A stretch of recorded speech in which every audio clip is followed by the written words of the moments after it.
Yo, what is up guys? It's me exactly back bringing some more daily NBA news. And it's just now hitting me that the season is pretty much over. Like today could be the last day of the 2017-2018 NBA season. It went by so freaking fast. It wasn't my favorite season, mainly because of all the season-ending injuries that star players suffered. But man, it's really almost over. And then the long 4-month break of no NBA basketball will begin. But I guess we do have to look forward to the offseason, some trades and free agent signings that'll be going down in a couple weeks, so that should be fun. But still, it's already over. But anyways, I'm getting off track here. Thank you once again for coming back. You guys are the real MVPs, and if you're new here, if this is your first time, then welcome. You are also greatly appreciated, but make sure to just smack that sub button and hit the bell as well so you can stay up to date with everything that goes on in the NBA on a daily basis. But now, let's take a look at everything that is going on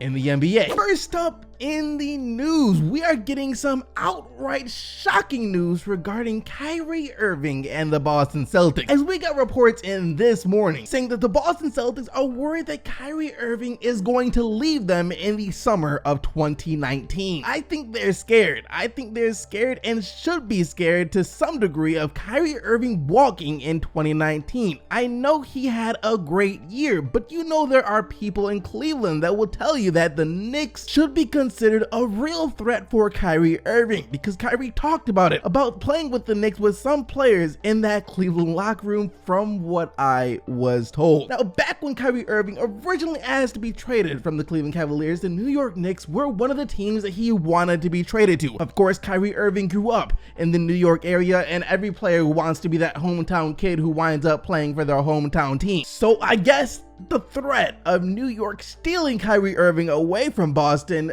could be there in the summer of 2019. But remember, first of all, it sounds like the Knicks are about to draft Trae Young, another point guard. They already have Frank Ntilikina. They have a backcourt of Frank Ntilikina and Trae Young. Why on earth would they go after Kyrie Irving in free agency? I mean, they shouldn't be interested in Irving at all at that point. That is assuming once again that they do draft Trae Young. And this is me just being 100% real here. Kyrie Irving would have to be a special kind of fool to leave the Boston Celtics. That is literally walking away from championships. Everyone knows that this Boston Celtics team that they have right now is going to win at least one championship, at least one, if not more, and for Kyrie Irving to walk away from that, special kind of fool. Next up in the news, continuing with the trend of Kyrie Irving, it seems like the reality of the Cavs trade when they traded away Kyrie Irving is just now starting to set in for some of the Cavs players, as we got reports yesterday saying that a Cavs player said we'd be up 3-0 if Kyrie was still here. I have no doubt.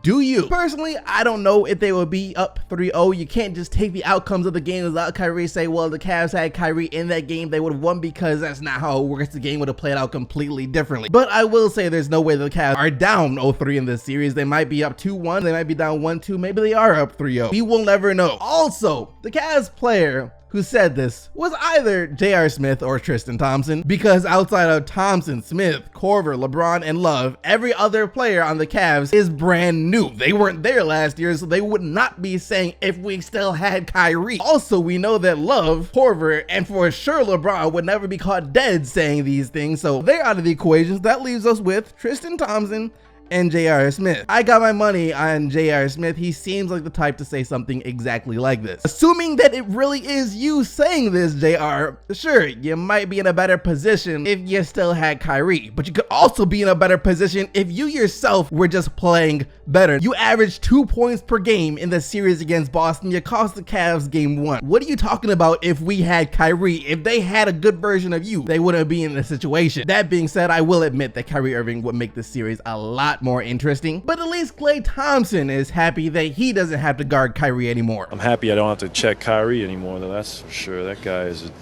he is tough. He went from checking Kyrie into checking George Hill and J.R. Smith. Dude is living the easy life right now. For our next story, do you guys know what could make Rockets fans hate Trevor Ariza even more than they already do for choking away Game 7 against the Golden State Warriors? The only thing that can make them more upset is if he choked away Game 7 against the Golden State Warriors and then jumped ship to join the Golden State Warriors. That is right, we are getting reports that Trevor Ariza would take a pay cut to join the Golden State Warriors this summer. ESPN's Chris Haynes appeared on the TK show with Tim Kawakami of The Athletic and discussed players who could take a pay cut to play alongside Stephen Curry and Kevin Durant on the Warriors in the 2018-2019 season, and mentioned Ariza as, quote, a name that I'm hearing. Now, I don't even think that the Rockets want Ariza back anymore. They'd rather not pay him and go pay someone like LeBron James or Paul George instead, so they're not going to be upset if he leaves. But if he leaves to join the Golden State Warriors, you know, it is a little insulting and is not a good look considering how poorly he played in Game 7 against the Golden State Warriors. So Rockets fans might feel some type of way about that. But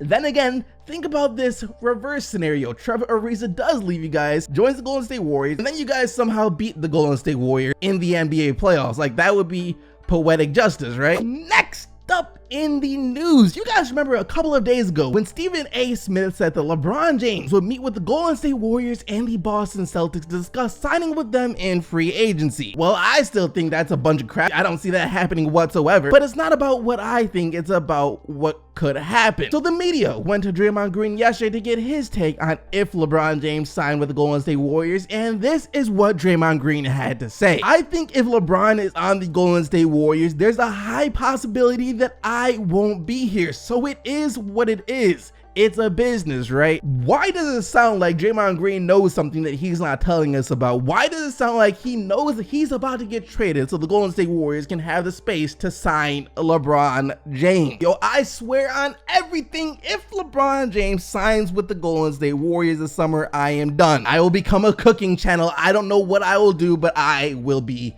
done. Just kidding. I won't be done, but still. I bet the viewership and the ratings for the NBA will be through the roof if this actually happened, though. Because let's be honest with ourselves here, people from all around the world who wanted to see what this Golden State Warriors team plus LeBron James looks like. But I mean, how are you going to have 3 of the best 5 players on the league in one team? As for the Warriors and why they will want LeBron, well, first off, it's because it's LeBron. LeBron wants to come in your team. You get LeBron on your team. And also, it's just because their job is to keep winning. As when the Warriors GM Bob Myers was interviewed yesterday and asked if he thinks that it's fair to the rest of the league that the Warriors are building this juggernaut of a team, he said this: "It's not in my job description to please NBA fans. It's to win. End of story. I don't need to be entertained. It's just to win. That's all it is. That's all I was hired to do. Win. Everyone's entitled to how that looks to them and feels, but I gotta decide how it feels to me." So this whole LeBron to Golden State thing sounds like it's really just up to LeBron, because if once again he went to the Warriors like, I'll sign with you guys, they're going to take him in a heartbeat. Why? Because it'll allow them to keep winning. It'll allow them to extend their dominance on the NBA. And for our final story of the day, there are officially betting odds being placed on which NBA player is going to be the next to get caught with a burner account. This is for real. Just got an email from a bookmaker with the odds of the next NBA star to get caught with a burner account, with Lonzo Ball actually being the most likely, followed by J.R. Smith, Rajon Rondo, DeMarcus Cousins, Kyrie Irving, Carmelo Anthony, Draymond Green, Kawhi Leonard,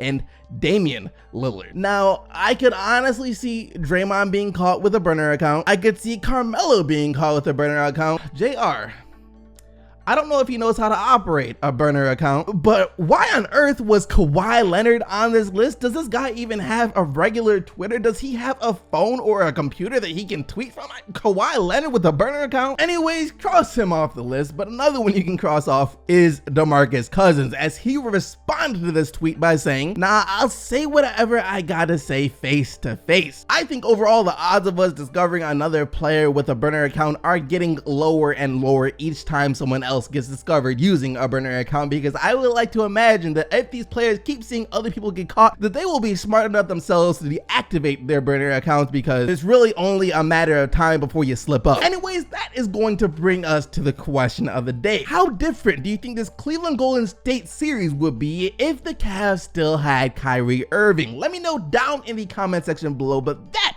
is going to do it for today's video. Hope you guys enjoyed. If you did, be sure to smack that like button and subscribe to the channel so you don't miss out on more daily NBA news. Thank you once again for watching. I'll see all of you right back here tomorrow, but until then, keep getting the buckets, Team NC, and I am out of here.